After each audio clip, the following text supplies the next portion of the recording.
start off today. We're going to go over 7 points today, and I think it's going to be good stuff for you. But the goal here is for you guys to achieve success in your life. And I define success as by having enough money to do whatever the heck you want to do, whenever the heck you want to do it. Okay? So that way you don't have to make decisions based on money. You guys feel me? Like a petting zoo? Cool. All right, so here we go. Point number 1. Where do you want to go? Okay? I need everyone here to tell me, you don't have to tell me out loud, I need you to write down where you want to go. And let's just make it real. 5 years from now, what city do you want to live in? Or state? Cool, that's fine. You don't have to like move. I'm not trying to define your success for you. But what I am saying is that if you don't have a lot of money, then you can't do what you want to do, usually. Right? So I'm not saying that money is the end all. I'm saying that you earn money so that you can pursue your passion. Where do you want to go? Like if I wanted to take a whole week and just take piano lessons, I could do that, right? So that's kind of how you want to get to. Okay? So where do you want to live specifically? 2, what do you want to be doing during the day? Think about it. You work 40 hours a week. Okay, the time that you're here at school will be replaced with the time you're at work. I love what I do, so for me, working is not a job. Okay, just so you guys know what I do. I'm co-owner of a commercial real estate company, and we run about a third of the downtown Tulsa real estate there. Co-owner of a bakery. We do gourmet cakes and bakery items, you know. And we just signed on to be the exclusive cake designer for Godiva, so it's pretty cool stuff there. We also have a photography company, we have a videography company, have a DJ company, have an insurance agency. I don't know what else, there's something else I'm missing. Oh, we're selling supplements, a thing called Power Chews, supplements in stores and that kind of thing. We're like pre-workout stuff and creatine and glutamine and, you know, morphine. But we do lots of stuff, okay? And so for me, like I go into work, I'm excited, you know, like I like what I'm doing. So for you guys, what do you want to do? What is your thing? Okay? And then the third thing I'm going to ask you is describe your living situation. Are you like in a condo? Are you in like a house? Are you in a bus? Are you living with your mom? Are you in a dorm room? 5 years. Oh. Describe 5 years from now your living situation. Do you want to be? Where do you want to be? Like what kind of living standard? Okay. Notice I didn't say 10 years from now. I said 5. Okay. Right. So with that being said, we start our journey. So our journey is to wherever you want to go, because you know where I want to go might be different than where you want to go. Cool. I have 5 kids. That's my brother-in-law in the back there. But I have 5 kids. There's 9 businesses and 5 kids, so it's kind of a busy life right now. But it's a deal where I am happy with where I'm at. You know, I like what I'm doing, but you probably wouldn't like what I'm doing. Okay? So, point number 2. I want you to draw somewhere on it. Point number 2, just write this down. Comfortable cages. Comfortable cages. Point number 2, comfortable cages. Oh. Comma. Vikings. Vikings, you know, like the guys that plunder people. R. Vikings. Okay? Comfortable cages. Vikings. And bags of money. This is point number 2. Comfortable cages, Vikings, and bags of money. I'm going to use this incredible board, okay? But everybody just kind of draw on your sheet of paper here. You can draw your own cage here. This is a cage. Okay? This is a cage. Okay? Cage. Cool. Then over here we have... Let's see here. Good. We got a...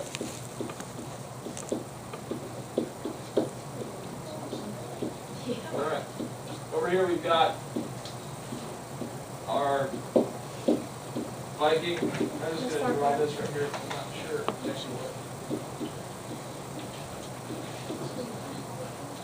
This is an axe. Okay, Viking. Then we have bags of money. Okay, comfortable cages, Vikings, bags of money. The comfortable cage is that of an employee and or everybody. Okay? So, marinate on that real quick.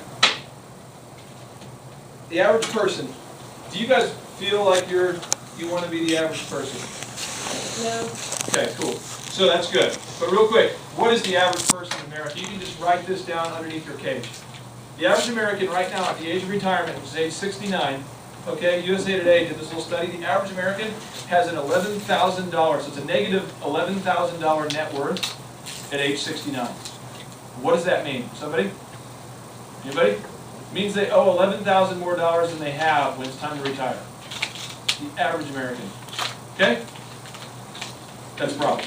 So that means you guys actually have a higher net worth. So it's cool is if you work for 60 or 49 years, you would actually, I guess it'd be 51 years. If you work 51 years, if you're like most people, you'll actually be worse off than you are now. That's encouragement. Yes! Okay. All right? Okay? That's the average person. Also the average person. This is real stats here, real stuff. The SBA, United States Small Business Administration, okay, does research on this. So the average American surveyed, does not like their job. Whoa! How many of you guys are just fired up about coming to school every day? I wasn't, right? I mean, some of you are. You like it. I like some of them, right?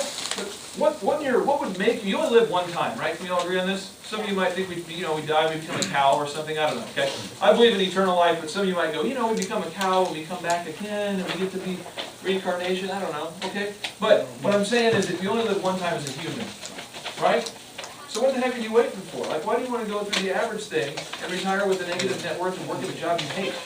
Right? So growing up, I asked my mom and dad, Dad, I was working. I don't want to talk about it. Okay. How much money do you make? You ever done that when you're like 10 or 12? How much money do you make? I don't want to talk about it. Why? Because it's not a good subject for them, right? So what do you do for a living? I don't know. Some of you don't even know what your parents do, am I right? We know they work at like Honeywell or American Airlines. We don't even know what they do though, really. Right? Like, he works up at the bank and he does, what does he do? I don't know. Why? Because he doesn't want to tell you, but I didn't like it. And my kids all know what I do. They're like, kids, today we're going to the bakery, we're making this incredible cake. It's like a 4-foot high cake. It's going to be in the shape of, my kids are like, oh, cool. Because I've been excited about it, right? So, average person, negative net worth, they don't like their job. And the final thing, the average person has no idea where they want to go in life. So, we're talking about USA Today sitting down with the average adult and saying, where do you want to go? And they don't even know. How crazy is that? Okay? So the comfortable cage is that. Why do I call it a comfortable cage? Because what's going to happen for 90% of you right now? How many of you guys are going to college? Okay. You ever thought about why? Okay, why? What's that? You're expected to. So let's talk about it real quick. When you're 7 years old, go with me to age 7. Somebody smells weird. Somebody smells weird. We're at 7 years old. Somebody smells weird. We're dressed weird. We got sweatpants on. We're 7. We're in class. And the teacher says, what do you want to be when you grow up? Right? And you go, I want to be a fireman, space, something in space. I want to be a pro athlete. I want to be a doctor or a nurse. I want to be a veterinarian. I want to be right? Yeah. But then all of a sudden when you're age like 30, you're like, well, I just want good benefits and I hope I don't die. I hope I have a good life. I just have good benefits. What the heck happened? Right? So I'm just telling you, most people quit dreaming. Right? So I'm encouraging you right now, crystallize in your squish what you want to do with your life. Right now. Because what's going to happen is your guidance counselor is going to go, what's your name? It's the third there, Mr. Amp, right there. What's your name? Yeah. Oh, Aubrey? Yeah. That's my son's name, by the way. His name's Aubrey Napoleon Hill, after this author, Clark. Awesome. Love the name. Okay, so Aubrey, we talked to your guidance counselor. I don't know who this person is. I'm just trying to, I could be wrong. They say, Aubrey, you're doing good. You've got good potential. And I think if you go to college and pursue a 4-year degree, maybe in business, that you'll be able to get ahead. That is bogus! The average person does go to college and does go to 4 years, and they graduate with a negative net worth. Are you feeling me? Yeah. This is bogus! Bogus, bogus, bogus. Okay? Bogus. And bogus. Okay, so point number 3. Moving on. Point number 3. Point number 3. So you have to decide right now that you're not going to have a negative worth. You're not going to do a job you don't like. And you're not going to not know what you want to do with your life. You're going to decide right now in this class today. Have you met people like this? Who of you guys have like a brother and sister who lives at home and still can't find a job but graduating? You know these people? Yeah. Working at Fridays after getting a new business degree. It's weird, man. Okay? So you ask them, how are you doing? I don't want to talk about it. It's because they never decided to sit down right now and write where they want to go. Okay? So point number 3. You have got to learn a skill that allows you to pay the bills. That should be your job. Point number 3, a skill that pays the bills. You feel me? What is a skill? Can somebody tell me what's a skill? Something you're good at, but something in the business world, I'm going to tell you this. It's what problem do you solve? A skill that pays the bills is what problem do you solve? At the most basic level on the planet Earth, True story. Neighborhood kid. Me. Okay? In a neighborhood, there's lawns everywhere, right? In a neighborhood. Talking to one of the neighborhood kids, Paul. Paul, Fiedler. What are you doing? Oh, dude, I'm mowing lawns today. Really? How'd you get started? Well, I just asked my neighbor if he wanted me to mow the lawn. And he said, I already have somebody. And I said, well, I'll do it cheaper. Boom, he solved the problem. The neighbor wanted his lawn mowed. He didn't want to mow it himself. Paul's going to mow it cheaper. All of a sudden, Paul's, 15-year-old landscaping guy. Well, Paul grows his business. By the time he's 18, his dad was a dentist, and his dad was like, just solve problems, Paul, you can do it. Paul ends up having this vast landscaping empire. You feel me? Another example. I'm sitting there, 14 years old. Who here has ever been to a school dance that was whack? It was whack? Whack. Whack. Oh, it goes to me. Okay? Right? Who's ever had that happen? You're there, and then what happens is, the DJ's playing stuff that's not danceable. It's popular, but it's not danceable. You know what I mean? And you're going oh yeah. right? And you're doing, this is a cool song, if I was alone in my car driving. Right? He's playing Matchbox or Matchbox 20, and you're like, this is not cool music to dance to. He's playing a slow song on a Lady Gaga CD. You're like, isn't this a dance party? Okay, I was there. So 14 years old, I'm sitting there watching the DJ be whacked. Okay, 14 years old, grew up poor. Okay, I go to the guidance counselor. I say, hey, this has been Paige. She was our counselor lady. I said, hey, Miss Paige, our DJ's awful. And no one dances until the last 10 minutes, right? And then we slow dance. It's weird. No one dances while standing up against the wall, and then we all last 10 minutes. I said, hey, is there any way that I could DJ the dances? Because I could just make them stick. It's awesome. Just change it, world changing. She says, well, you ever DJ before? Oh, yeah. So anyway, she says, sure. And I said, well, here's the deal. We've never had more than a couple hundred people, right? She said, yeah. I said, here's the deal. If I can get more than 200 people there, for every person who attends after 200 people, I want to keep the door. $5. That goes to me. That's my fee. I don't get paid anything if I DJ, other than $5 per head after the first 200.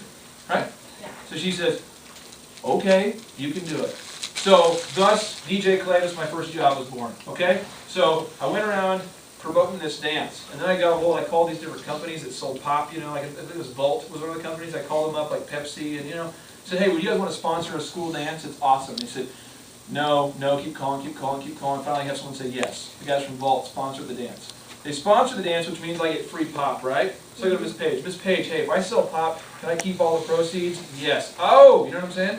So now there's 400 people at the dance, dancing the entire freaking night because I'm rocking the mic, getting people on the floor, crazy light show. It's ridiculous.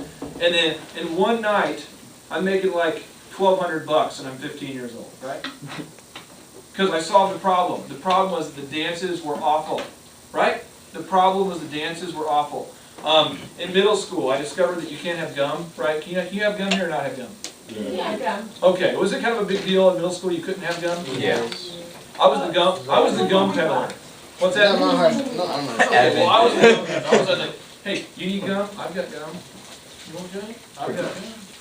Well, how much is your gum? Well, my gum it's expensive gum because I'm the only one who has any gum. 25 cents? Are you kidding me? You bought it for 50 cents. I know, 25 cents per piece. I started selling gum. The principal says you can't sell gum, but I solved the gum problem. Right? That's for profit. Okay, for profit. Right. You do that too? Yeah. Come on, baby. What's your name back there? What is your name? Evan. Evan. Solving problems. I love it. Okay?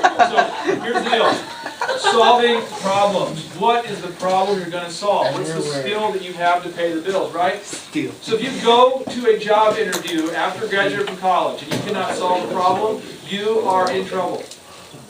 Right? You show up at a job interview. What do? Well, I've got my bachelor's in political science, and so you studied politics to the point that it became a science. You're weird. I don't want to hire you. Right? Have you noticed people that have a degree and then don't do anything related to their degree now as a job? Yeah. All the time. It's weird.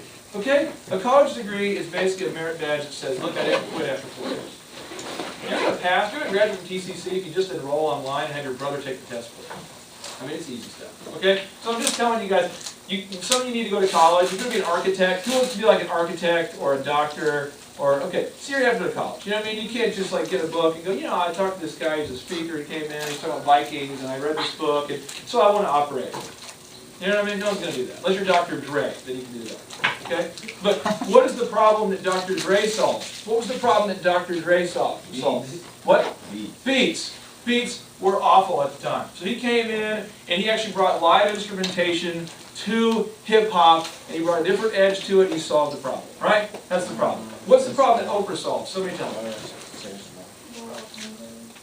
Keep going, though. Why did people watch her show? How many girls have ever watched Oprah? Why does your mom watch Oprah? Why do you watch it occasionally? Why is Oprah so popular? She brings issues up. Would you say that she's almost like an encourager for America? Yeah. Like, hey, you're going through a bad marriage. Hey, I've got somebody here today that can teach you how to, right? Yeah. So Oprah is out there solving problems of women. Okay? Why do you think Oprah solves problems for women? Why is she passionate about that? Because she knows it. Because she was sexually abused. Okay? So she had all sorts of issues, and she decided, I'm going to get to a place where I can share and help women. Okay? So that was her passion. So I'm asking you today, what is a problem that you're passionate about solving? You got to write it down. I don't want to move on to the next part if you don't have something. If you don't have something, it's okay. You can find something. But I'm just saying you've got to have something. If you go to college, homeboys, homegirls, check it out. $15,000 a year, $8,000 a year, whatever. They're going to charge you to go to college. And then you're going to graduate with a piece of paper that says that you don't know anything about anything specific. That's rough.